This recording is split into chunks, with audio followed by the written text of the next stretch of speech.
दोस्तों कल सुबह जो ही मैं परिचालक पे ग्रेड ग्रुप को एनालाइज कर रहा था, मैंने देखा कि एक बंदे ने गजब का कमेंट डाला। इस बंदे ने गजब के इश्यू को उठाया था, रियल प्रॉब्लम को उठाया था। दोस्तों यूँ तो जितने भी ग्रुप है ना वो हमारे लिए बहुत बेनिफिशियल है। इन ग्रुप के जरिए हम अपनी प्रॉब्लम्स, अपनी स्कीम, अपनी इंफॉर्मेशन, अपने प्लान्स शेयर कर सकते हैं। लेकिन आजकल साला इन ग्रुपों में बकवास ज़्यादा और काम की बातें कम हो रही हैं। लेकिन इस बंदे ने, क्या नाम था इसका? हाँ, राठी सर। इस बंदे ने रियल प्रॉब्लम को उठाया था। उसकी जो प्रॉब्लम थी वो जेन्युइन थी। अब जब बात प्रॉब्लम की हो रही है तो मेरी मोरल ड्यूटी बनती है कि मैं आपको प्रॉब्लम की सही डेफिनेशन के बारे में बताऊं कि एक्चुअल में प्रॉब्लम की डेफिनेशन क्या होती है। कोई मैटर नहीं करता कि कोई प्रॉब्लम बड़ी है या कोई प्रॉब्लम छोटी है। मैटर करता है कि प्रॉब्लम का जो टाइम ड्यूरेशन है वो कितना है, प्रॉब्लम थोड़े समय के लिए है या प्रॉब्लम लंबे टाइम तक है।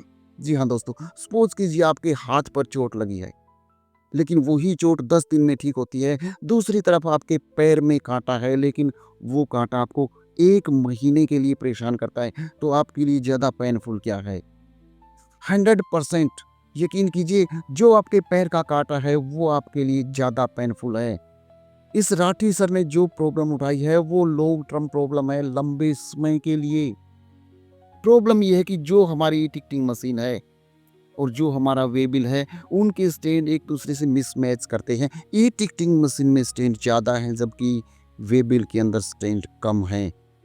इस साथी की जो प्रॉब्लम है वो जेन्युइन है। अब बात उठती है कि ये प्रॉब्लम जनरेट कहाँ से हुई? मेरी ओपिनियन के अकॉर्डिंग इस प्रॉब्लम को जनरेट करने में 50% जो कंट्रीब्यूशन है वो हेड ऑफिस का है। हो सकता है हेड ऑफिस ने ऐसी इंस्ट्रक्शन जारी की हो कि जितने भी स्टेट हैं सारे के सारे टिकटिंग मशीन में डाल दो, कोई भी स्टेट छूटना नहीं चाहिए। और अगर 50% कंट्रीब्यूशन हेड ऑफिस का है तो 40% कंट्रीब्यूशन हमारे ट्रैफिक ब्रांच का भी मिलेगा, क्योंकि ट्रैफिक ब्रांच हमारे ऊपर मेहरबान बहुत है भाई।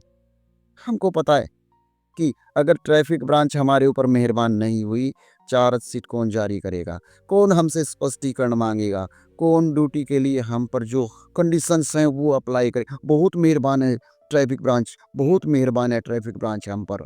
और अगर 40% कंट्रीब्यूशन ट्रैफिक ब्रांच का है तो 10% कंट्रीब्यूशन कुछ हमारे साथियों का भी है, जो जाते हैं वो सीधे ट्रैफिक ब्रांच में घुस जाते हैं स्टैंड पढ़वाने के लिए। अरे हम प्रॉब्लम को दूर करने की कोशिश करते हैं, लेकिन ये साथी प्रॉब्लम को ज़्यादा बढ़ाने की कोशिश करते हैं। दोस्तों अब सवाल उठता है कि इस प्रॉब्लम का सॉल्यूशन क्या है? मेरे गुरुजी ने एक बात कही थी, हर मुश्किल का हल होगा, आज नहीं तो कल होगा, इसका भी हल होगा। लेकिन हल होगा कैसे? हल होगा एक एक बनो। एक बनो से सीधा सा मतलब है हमारी सोच एक हो, इरादा एक हो, और तो और हमारी मांग भी एक हो। बस इसी यूनिटी के साथ हमारी प्रॉब्लम दूर होगी। सिर्फ एक मांग को लेकर हाई अथॉरिटी से मिला जाए और उनसे साफ स्पष्ट बात की जाए कि जो भी अननेसेसरी स्टैंड हैं वो ई टिकटिंग मशीन से दूर होने चाहिए। अगर आपके माइंड में कोई बेटर सॉल्यूशन है तो कमेंट करके जरूर बताइए, अपने साथियों तक शेयर जरूर कीजिए।